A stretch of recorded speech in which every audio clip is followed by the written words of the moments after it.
something about it so that you can shout about it.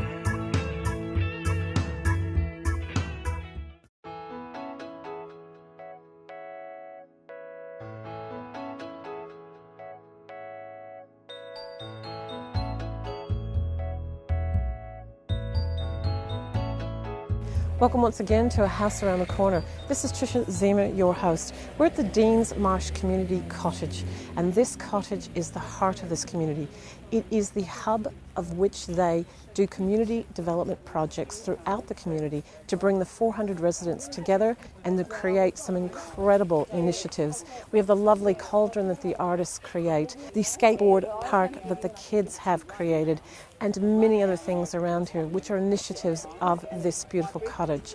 We're going to be following Lisa Jarvis around for their beautiful Pioneer Festival. So we're going to take a window and take a peek within the window of this house around the corner.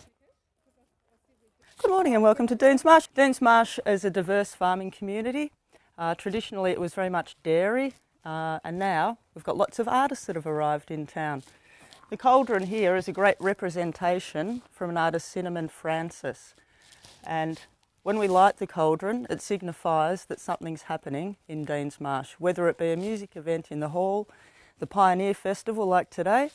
The Pioneer Festival involves every group in Deans Marsh, which is millions. No, actually, there's 5. The Red Cross, the Hall Committee, Deans Marsh Community Cottage, the school and the CFA all joined together to present a showcase of what Deans Marsh is. And Karen will talk to you more about the cauldron. 1999-2000 we received funding from the Surf Coast Shire for the Cauldron project, and we had an artist called Cinnamon James who created the shape of the cauldron. There's a few designs around the cauldron that are based on the Aboriginal legend and their symbolism. The cauldron, we just felt that would draw people together and joining around. Quite often a group of people will end up gathering around and singing, or if there's music they'll sing and dance around it. It just seems to be a gathering space, a spot where just people just come and share the warmth and share their friendship. This is one of the most exciting days in Deans Marsh, the Pioneer Festival. Our theme this year is pioneering past, present and future. Nyura Wareen, Kolnyaba Mogolyu, Kimbani Bari, Garbanad, Vichara Nala, Mokbara Chara Nich, King Bill Bari Yuwing. Basically, hello, how are you? Good afternoon. This is Gadabanoo country. Let's talk together, let us not fight, black and white together. We'll showcase everything that Deans Marsh has to offer today. You'll see things from boat oars being carved, young people singing, to older people singing. You can have a Devonshire tea with the Red Cross and have a look at what our sustainable gardeners are achieving in Deans Marsh. But now, I'd love you to come and have a look in the hall and meet Claire, and she'll tell you about the wonderful curtain project of Deans Marsh. My name is Claire Clark and I live in Deans Marsh, and we're here really to talk about the history of this curtain, of which we're very proud. There was an original curtain in this hall. This hall was built in 1819 and it was moved to this place in 1921. In 1938, the ladies of the Country Women's Association decided that this hall needed a stage curtain, as things were pretty expensive, and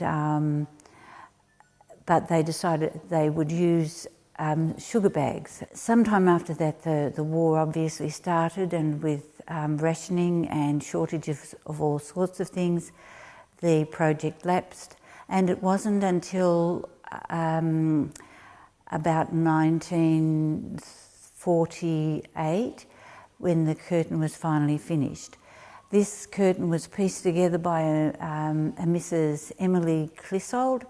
That curtain was hung and handed over to the Hall Committee in 1950, and it was hung here, and everyone was very proud of it. This hall was used for dances, for wedding receptions, for parties, for all sorts of community affairs, and this backdrop was always there, hung proudly. But in the 1990s, the original curtain was showing bad signs of age, and it needed to be properly cared for, and various ways were tried to fix age problems, to keep it going, but and after lots and lots of discussions, it was decided that they would hand this old curtain over to the Victorian Museum, who have it in the Australia section of the Victorian Museum today. There was no curtain part of there was a grant was provided by the museum and an arts department, Australian Arts, and the idea was that a curtain be made using a similar ways, not necessarily similar pictures, but it was decided to use all of the history that they could get of this little town, what this town came from and where it was at that time. So some of the ladies that worked on the original curtain also came and worked or were part of putting this curtain together. The curtain tells a story of this town. It was a farming area, as you can see, mostly dairy, but also there were small farms, so as well as dairy, they grew cabbages, they grew peas. Timber cutting through the Otways has always been a standard sort of way of living and supported a lot of people in this town. This lady here, Marjorie Lawrence, was born in this town. There was an American movie made of her life called Interrupted Melody. And this applique lace came off a bridesmaid's frock of a wedding that was in the local Anglican church in 1921. And this was sort of sewn on, appliqued on as part of the history here. With the Ash Wednesday fires that went through here, there was a big impact on this little town. So that had to have its story, part of that story had to be in here too. So we went walking, tramping through the forest and got some of the old burnt trees and brought some of the bark back from there and dyed it and rolled it onto pieces of fabric. So we got the original, the burnt tree bits and put them on here and dyed those and then emphasised, painted them and did sorts of things so they were put on. There were about 300 people, was the number of people lived in and around Deans Marsh. It's not much more, but around that. And of the 300 people that worked here, there were over 50 people. There were men, women, children, all worked on this on Saturday mornings in this area. The year 2000, and we had a big opening day with councillors. There's a nice speech that was made by the artist, the textile artist, and also the lady from the council.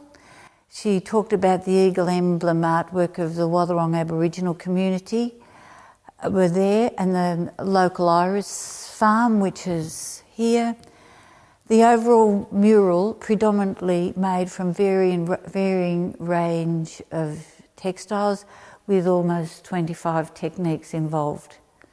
There were many stories and laughter and chatter and all of these things while it happened, and it was just a wonderful thing to be part of. I found that the whole community came together, worked together, all with the same purpose to make this beautiful thing. And we are enormously proud of it, and I'm just very pleased that I'm honoured to be able to talk about it today.